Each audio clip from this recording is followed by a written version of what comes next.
and that was still a perfectly fine plan. And we were always at the position where, well, if none of this works out, that's what we're doing. We're going to continue building Quake Live. We're going to continue building our mobile stuff. These smaller, lower risk projects let us sort of experiment on things. They are, in many ways, those are the tentative steps of a less well-capitalized company. While id Software is plenty successful, we make a lot of money, we're able to go off and do new things, like I can say, I want to do mobile products, or I think we should do a web version of Quake Arena, and we can go make those things happen. But there's still, those are things that are measured steps. They're things that we know that we can build out of our own pocket, we can fund ourselves, but there are certain things that we would not do on our very own, like take a brand new AAA title, build up a third team, and try and run that all on our own before signing a publishing deal, because that costs, $20-some million or something plus to get to that level. So the steps that we would take as a company when we were completely independent were cautious. They were things that we knew would succeed based on kind of our previous work, or were things that we could afford to see fail. And that, that affects how we staff things, what people we put on different projects, and all sorts of things like that. But it was still a good plan, and we were fine going forward. When we really got down to talking about what would be the benefits of becoming a part of ZeniMax, becoming essentially a partner with Bethesda, it was interesting in that, again, a year ago, I probably wouldn't have thought about this level of benefit. While we always talked with the whole range of publishers, and while, like, on the last pitch for Rage Publishing, in the end it came down to EA and Activision, but we had some really good offers, and we felt good about some of the people at THQ and Sega. They came in, they made good pitches, and unfortunately, in the end, it just kind of came down to we felt more secure with the larger companies.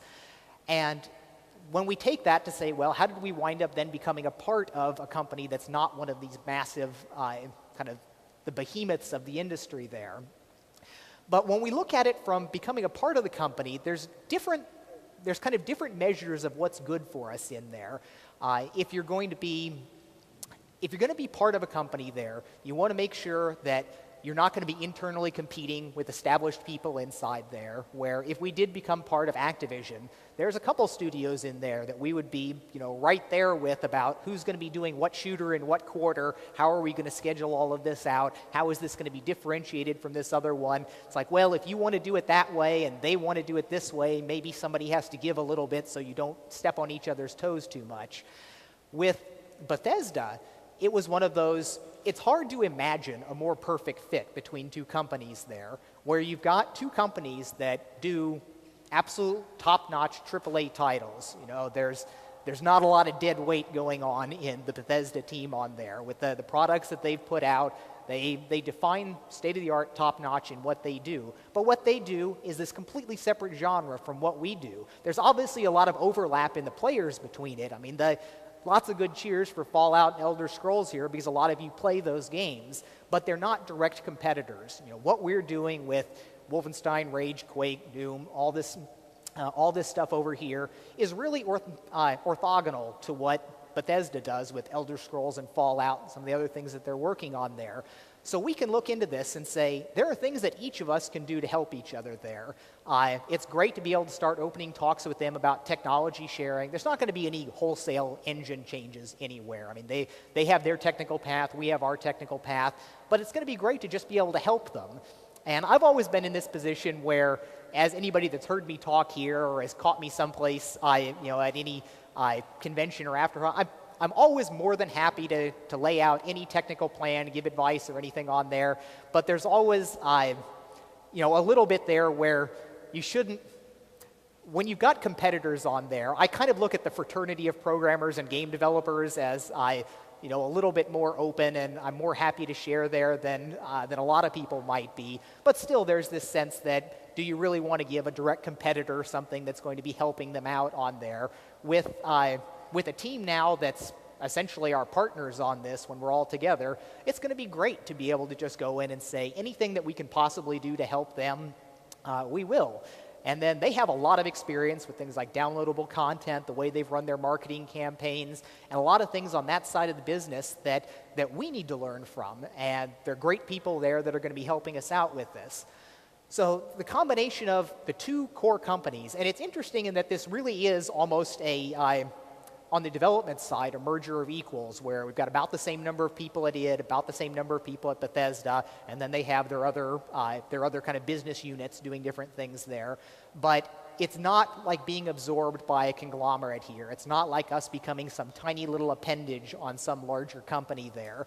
This is something where, in many ways, it feels like an incredibly well-funded startup, in that we've got this company that has a lot of capital behind them, and then you've got a couple game development teams that are getting ready to do really big things, and they've got big plans on where they want to go with all of this.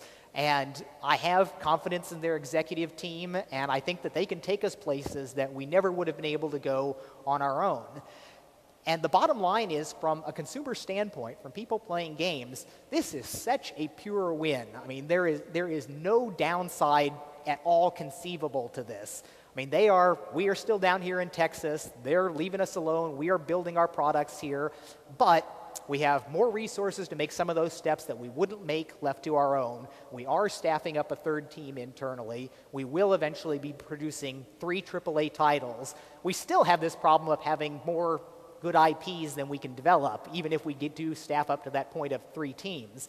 And one of the big questions is, what are the next titles going to be? Is it going to be a Rage 2, a Wolfenstein title, a Quake title? And we really don't know yet. But we have more to throw at these titles on here. There's nobody coming down and saying, oh, it's got to ship in this quarter, because this is an overlooked thing.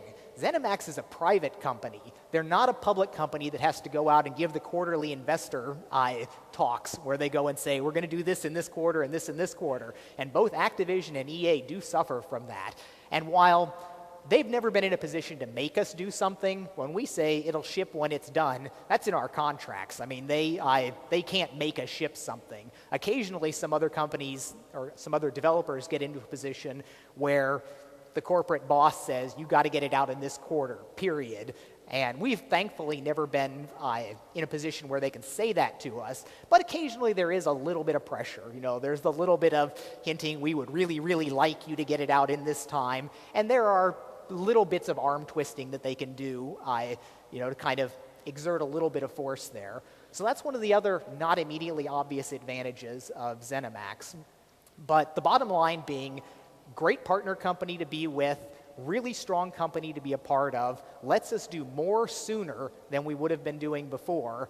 And really the rest of it, as far as the games that we're making, what we're doing, that's not changing at all. We've just got a little bit more resources at our disposal here. So most of what I said last year still kind of applies in what the directions that we're going. We just get to ramp a few things up a little bit better. We got updates on all those things. So it's, some people would say, don't you get a little bit like misty-eyed thinking back about all this? Isn't this the end of an era or something? But I'm a remarkably unsentimental person. I really don't spend a lot of time going on about the good old days or how wonderful things were back then, because in any way I choose to measure, the good old days are right now. Everything is better now. I mean, the games are better. There's better people on a bunch of the teams. It's a great time to be working on this. And, to reiterate, drive home the point, there were questions immediately after all of this. Oh, so does this mean that you guys have cashed out, you're getting out, or is John going to go fly rockets all the time or whatever? And no, all of us are committed for really the foreseeable future. I mean, as we look over multiple product cycles, I'm still excited about all the technical things that we're going to be doing in the coming generation, the titles we're going to be producing. And it's like, yeah, it's not bad to have to have a good more chunk of change to backstop my rocketry stuff if I need to on there. But my day job is in software, and that's where it is for the foreseeable future. We're very happy with this in a lot of ways. And at this point, almost nothing changes. Some of the great stuff is I don't have to go to board meetings anymore, which is great. I can just kind of pawn off most of that stuff. I can sit down at my table and work on the things that I really want to work on. I've got other people being responsible about all of that, and that's good for me. because there is a ton of stuff going on and a ton of work to be done. To start kind of like ticking over all the major projects here. We hit all the points in the press conference, but big one obviously is Rage, where we're at this point now where the game is working.